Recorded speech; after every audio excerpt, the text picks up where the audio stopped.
สบายดีทุกคนยินดีต้อนรับทุกคนเข้าสู่ช่องของวุฒิความมังสารมื้อนี้เขามาเปิดคลิปตอนเด็กๆทุกคนเพราะว่ามื้อนี้ฮันกินกับแม่และกับพ่อจะพากันเข้าไปวัดเพราะว่าเนื่องจากว่ากล้องที่2ของเฮาฮันมาฮอดแล้วเป็นที่เยี่ยมห้อยแต่ว่าพอฮันไปเอาตอนประมาณ5 โมงแรงนั่นแหละเนาะแล้วเฮาบ่ได้ถ่ายคลิปทุกคนที่ยังเฮ็ดเวียกเฮือนอยู่แต่ตอนนี้ฮันกับเป็นเวลาว่างเนาะก็สิพากันเข้าวัดเนาะทุกคนเพราะว่ามื้ออื่นนี้กูที่จะไปเรียนกับเช้าแล้วก็กลับแต่เลิกยังแล้วก็กลับกับเลิกก็เลยบ่มีเวลาอีกทีเขาก็เลยยุดกลางคืนเลยเนาะเพราะว่าเขาก็ได้โทรหาพระอาจารย์คนละคนกับว่ามาก็มาตี้ไปมัดแค่นเลยสิเปลี่ยนไฟไปยาวหาพาทุกคน ที่ไหนอ่ะตอนนี้ไปมีทั้ง อ ครอยู่บครัวเลย2 กล่องนะคะทุกคนเนี่ยค่ะไปที่แบกเลยนี่ที่แบกเอาจะเอารถไปมันจะไปลุ้นเบิ่งอยู่ว่าเรามียังแน่เด้อทุกคน เพื่อนเราเพิ่นเฮือนกับเจ้ากินเบียร์แต่ฝั่งแจ็คเสียงนี่คือสิบ่ติดลิขสิทธิ์ดอกดนตรีให้ไปเจอกันที่วัดเอาซะ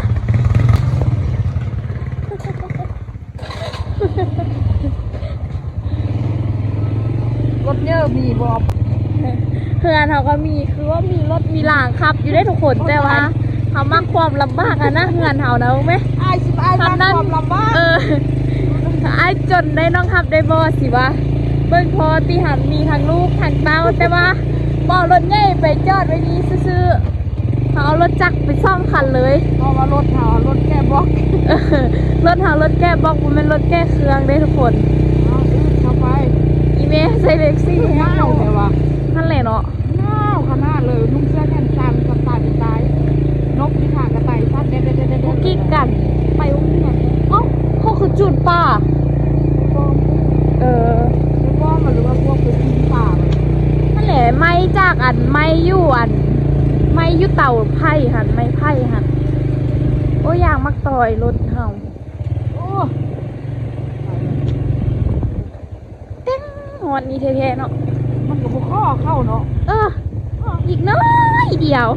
อีกหน้าบ้านจะคล้องกับบ่ข้อซ้ำนี่ฮอนวันละมื้อนี้มีโปรโมชั่นพิเศษมื้อนี้พระอาจารย์ไต้ไฟให้โตมาเรื่องหน้าแล้วดิเฮ้ยน้าวว่าเป็นยังชนะนกกันไดสดสามีเวลาก็ได้เอามาให้ด้วยจะทำอยากไล่ยังดีวะมาเอาสักกะรีมาจะใส่อันนี้นะมันเป็นนางทานมาจะก่อนเลยนี่มาจะก่อนเลยเดินไปอีกได้หรอนอนอยู่นี่แบบน้องคุณแกอยู่แข็งใจสมบูรณ์เอาไต้ไฟอีกได้หรอดีมาไต้ทางนี้อีกนี่กี่คอนวัดแล้วทุกคนอันนี้แม่นคือรังที่เขาฟังมามีส่งกล้องเฮ้ยหน้าบ่อย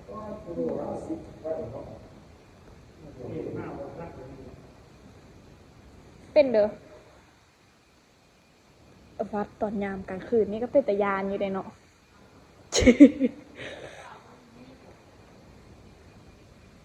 มีตัดเดซันบ่วงเหรอวะเอาว่างไปซีกล้องทุกคนฮิวกล้องเข้ามาแล้วถ้ามาเปิดกล้องต่อหน้าพระอาจารย์เลยมึงเอากองอันนี้มาจากประเทศไทยพระอาจารย์ปูน้องตา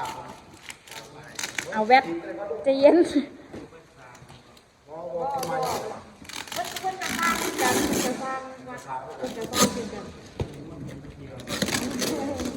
นี่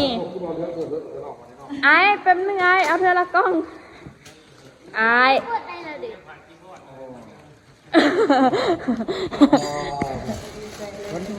เพิ่นก็บ่เคยฝากก็คือเพิ่นจะฝากมาให้เนาะอันนั้นตุกดูห้องน้ำรอบลูกพักแค่นี้กูพาใกล้อีกเพราะว่าว่าพักเด้อเด้อไปพระมันพาใกล้อันน่ะอันไรเนี่ย เนาะพาไก่อันน่ะตัวกว่าสึกเลยนี่ อันนี้ยัง พักกรอยนี่นะโอ้ผมโอ้มันหนาวเป็นปากมาให้อันนี้พาคุกบ่ได้พากระเบื้องบ่อันนี้เนาะ ต้องข้ามผ่า ของไทยบ่เด้อนี่นะโอ้โหอ๋อถุงผ้านี่ ต้องผ่า ผ้านี่ เปล่า คนหนูนี่กระดุมเนาะ บ่เสือ ขนาดด้วยเนาะอันนี้ก็แม่นอีกขนาดนึงนะ โอ้ เดี๋ยวเอาพวกนี้มันยังโอ้เครื่องใส่เพิ่นเอาเครื่องใส่เพิ่นนี่นะสบู่สะเวะ อายก็ยักสวย เด็กเช้าเด้อ ถูกเป็นเจ้าอาวาสไงอยู่คนแล้วคนนะ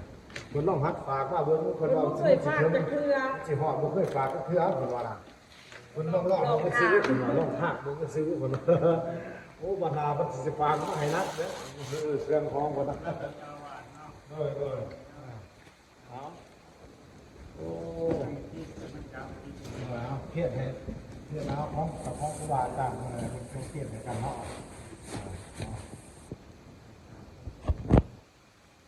เอาดำได้ค่ะอีห้อ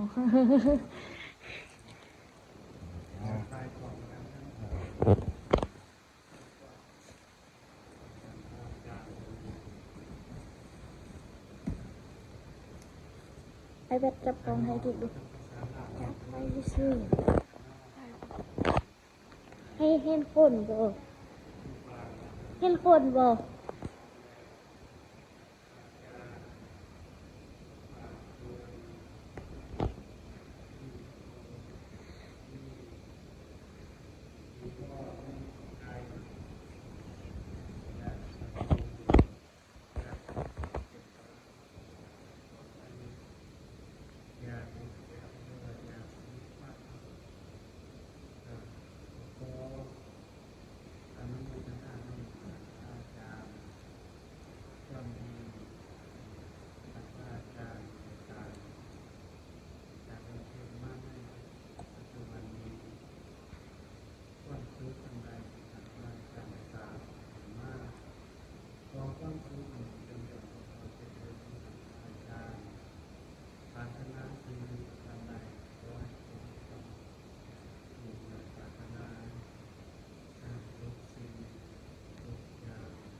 บ่เคยฝากมาจักเทื่อเพิ่นว่าอย่างนั้นน้องๆผ่านเบิ่งเพิ่นว่ามันสิฮอดบ่ เพิ่นก็อยาก เพิ่นก็เลยฝากมาเพิ่นก็อยากมาคือกันเด้เพิ่นว่าเพิ่นยังมาเนี่ยครับเด้อเดี๋ยวใส่สมุดเนาะเนาะรถมันบ่ยากหรอกกับว่าเพิ่นมานะนั่ง ก็มาเที่ยวร่วงพ่อบ้านสวรรค์นันที่ตลอด สวัสดีครับมาแต่ว่าท่านผมบ่เคยมาผมว่าท่านไปบ่ทันไป ไปไปหรือว่าจำประสอบจำประซักมันก็ไปเมื่อเดี๋ยวเพิ่นข้ามทางสวรรค์เขตเลยไกลเลย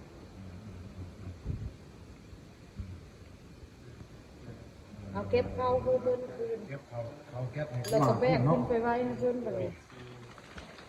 สวยค่ะไม่สักอายดิจะเป็นหูขวามกล้องน้อยนี่ไอเป็นผู้รับผิดชอบกล้องเครื่องใสนี่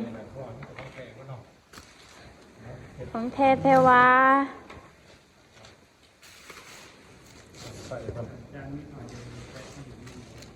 ฉันมีน้อยวะเขาไปเวียกบอกว่าบ่เห็นส่วน จานนี้หน่อยเมื่อนั้นคือว่าหน่อยเห็นบ่เห็นอยู่คนบัตรน่ะมือเป็นทรงบล็อกบัวทรงเสาเสียวเด็กนะมา แล้วขี่รถกายรถผ่านสิ งานหน่อย เดี๋ยวนอนบ่อาจจะ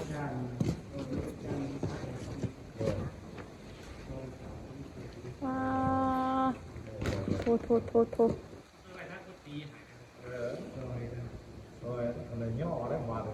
ไปเลย ไป go นอนบ่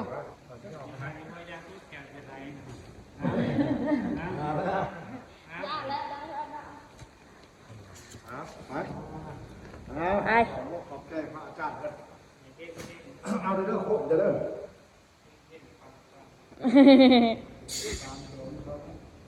พาใกล้กันแค่ขนาดนี้ก็ใกล้กัน แต่ว่า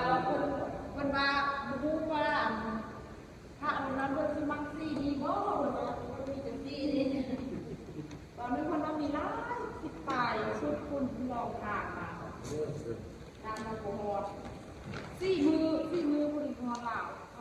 คือว่าไหวเลยเนาะอีเมว่าเพื่อชี้ฟ้าคล้องมาให้คือว่าแป๊บเดียว พอแม่ อายเอาแบกย่างไปย่างมาอายกะ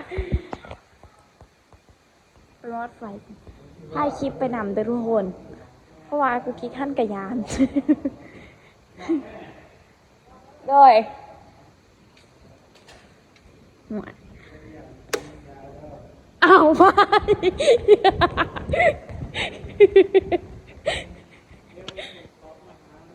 เอา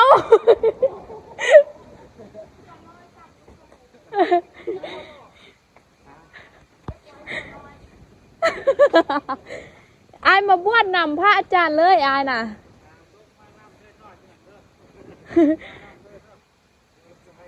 ว่าสมมติบวชเฮียนได้บ่เนาะบวชมาอยู่ในนี้อีพ่อก็ไปสอนไปโรงเรียนได้เนาะ อายก็ขี่รถนำไปจิกแปลวเงี้ยในบวชแล้วก็ได้ มืดแล้วที่ทุกคนมันทุกคนจากที่เมื่อคืนนี้มืดบัดนี้แจ้งแล้วก็คือแจ้งกำลังซีคำอีกแล้วกิ๊กไปองเฮียนมาแล้วทุกคน ซึ่งเขาได้เอาเครื่องไปให้พระอาจารย์ตอนดึกเลย เพราะว่าเขาบ่มีเวลาเนาะเพราะว่าจังน้อยนี่กิ๊กก็สิไปเริ่มนึ่งข้าวนึ่งน้ำแล้วเพราะว่ากิ๊กสิได้ออกไปเฮียนต่อเนาะทุกคนเนาะอีกสักประมาณ4 โมง 50นี่กิ๊กสิได้ออกไปเฮียนเพิ่มอีกแล้วทุกคนกิ๊กเมื่อยมากเลยแล้วก็ตอนนี้มันเป็นยามหนาวแล้วก็ขี้ข้านนี่ทุกคนแล้วช่วงนี้ก็ลมบ่จ่อยเพราะว่าจะเจ็บตีนแฮงคือถ้าโบเหมาะสมก็ต้องขอโทษขออภัยนำเด้อกิ๊กเอาเครื่องไปให้เพื่อนตอนค่ำเลย เพราะว่าถ้าเอาไปให้ตอนที่มันบ่ค่ำมันกิ๊กสิบ่ทันเพราะว่ากิ๊กหันตื่นมาปุ๊บหันกิ๊กกาเฮ็ดเวียกตั้งแต่ตอน6 โมงเช้าจนฮอด7 โมงแล้วก็แต่งตัวนุ่งเครื่องนุ่งผ้านุ่งแพรแล้วก็แต่งหน้าแต่งตากินข้าวแล้วก็ออกไปโรงเรียนตอน7:40แล้วก็ไปโรงเรียนกลับมาตอนสวยแล้วก็ตอนสวยแล้วถ้าว่าสิไปถ่ายตอนสวยพ่อกับแม่ก็บ่ทันเพราะว่าเพิ่นก็เฮ็ดเวียกคือกันแล้วบัดนั้นกี้ก็ไปโรงเรียนอีกตอน1 โมงกี้ก็ไปโรงเรียนอีกแล้วก็กลับมาตอนซ้ำนี่แหละตอนประมาณ4 โมงปลายนี่แหละกี้กลับมาเฮือนแล้วก็อีกจังน้อยนี่กี้ก็ถ้าให้เขาไว้แล้วกี้ก็สิออกไปเรียนเพิ่มต่อทุกคนแล้วมื้อหน้ากี้สิไปถ่ายรีวิววัดให้ทุกคนเบิ่งเด้อมื้อนี้ไปงานค่ำกองกูกี้ก็มืดบ่เห็นอีกอย่างเลยเดี๋ยวสิมาถ่ายตอนแรงๆให้ทุกคนเบิ่งอันนี้เป็นวิวอยู่บ้านเฮือนกูกี้ตอนแรงทุกคนตอนแรงนี่เห็นฟ้าเป็นอย่างซี่เห็นมีแดดมีซ่องเดี๋ยวนี้หนาวได้นี่ทุกคนเย็นยาวๆได้นี่ได้ใส่เสื้อแขนยาวนี่เบิดมือนึงเพราะว่าบ่ใส่นี่ว่าเย็นขนาดขี่รถมาหันก็ยังเย็นแท้เย็นว่าละเขาต้องได้ใส่เสื้อแขนยาวแล้วนอนกลางคืนมาเขาก็เปิดพัดลมคือเก่า กลางคืนมานี่สิเย็นตื่นเช้ามานี่กะเย็นตอนไปโรงเรียนตอนเช้าอันแห้งเย็นทุกคนเย็นแท้เย็นว่าตอนเช้าหั่นนะอ้อกูเก็บกูยังลายขี้เก็บตีนช่วงนี้นี่ประมาณกิ๊กเริ่มเจ็บเท้ากิ๊กคืนนี้ได้ประมาณอาทิตย์นึงแล้วทุกคนรู้สึกว่ามันเริ่มเจ็บแหงนะเจ็บแหงนิดนึงแต่เจ็บได้ประมาณ1 อาทิตย์แล้วทุกคนบ่ฮู้ว่ามื้อเดือนมันสิดีรู้สึกท้อแล้วเว้ยมันเจ็บดุโคตรถ้ามันกระดูกออกก็หลายๆสักก่อนบ่ฮู้เมตูกูกิ๊กนี่นะทุกคนสิบอกยังให้เด้อเมิดมือเมิดเว้นเพิ่นสิลิ้นนำตัวไก่น้อยกับตัวเป็ดน้อยนี่แหละทุกคนเมิดมือหันคำตั้งแต่ที่เริ่มเรียนมานี่พี่ก็เห็นเราลิ้นนำตัวเป็ดตัวไก่แล้วแม่เกิบของซึ่งสิก็เมตูกูกิ๊กน้ำก็ยังพันอาบสมจังวะผมมองนี่อ้อซึ่งเราเลยมันเป็นแต่คือบอมันลงมันค เข้าน้ำหันน้ำมันโตนลงน้ำหันเอาอ เอา อก เจ้าก็บ่ มา เอาเข้าเอ้ย จังว่าจะเอาไปไว้เลยมัน เอากาวใส่หน่อยฮันตัวเราลิ้นตัวเป็ดตัวไก่ตั้งแต่เช้าจนหันคำมึงไหม แยกตัวดูให้ยืดเลย เมื่อยหนำเล่าเด็กบ่ฟังทุกคน แม่กิ๊กไปใส่กับบกฮูนี่นะมึงว่าสินึ่งเขานึ่งน้ำหรือหุงเขาหุงน้ำตัวมายุ่งงานเลือดออกตลอดเลยตัวมากันเลยเมื่อยแห้งรู้สึกว่าไม่เหนื่อยสงอารมณ์บ่ค่อยจอยเลยแม่น้อยไปใส่ถ้าแม่ค่ะวะแม่เอาไปอยู่น่ะเอาไปโทรหาเราบ้างไหมทำไมงานเราก็บ่เห็นเราโอ้แม่นว่ะบ่แม่นไม่แก้นอันนี้บ่เห็นเรามึงยันมาวะเดียว มาเอายาแม่ ยานเด้อย าปูคือ บุกงูเด้อถุงพิเศษอีหยังอันนี้เพิ่นซื้อไม้แป้นมาเพิ่มเพราะว่ามันได้ไล่ตีบล็อกมีกรรมกรแล้วตีบล็อกกรรมกรตีได้ไล่สุด6เป่าแล้วก็เลยไปสร้างมาเพิ่มคือบ่เห็นรถอีเมลแล้วก็ไอ้เกิร์อยู่นี่ต้องใส่อีเมลน่าจะไปส่วนคิดว่าอีเมลเกิร์คิดไปเนาะว่าอยู่ซอเกิร์เองบ่เห็นลมหนาวพัดมาพร้อมกับขี้ตาคนบ่อาบน้ำทุกคนเดี๋ยวคลิปวิดีโอนี้ที่ไปก่อนได้ที่ไปเฮ็ดเวียกเงินเวียกแฟนนึงเขานึ่งน้ำเอาไปอย่างเพิ่มอีกก่อนเดี๋ยวคลิปนี้ไปก่อนทุกคนจึงเดี๋ยวจะต้องขอบใจพี่แม่ที่เพิ่นฝากพัสบงพัดไอมาให้นะพอไล่ๆเด้อที่กับบุกหินเบาต่อไอคลิปนี้ที่ไปก่อนทุกคนเจอกันในคลิปวิดีโอหน้าบ๊ายบาย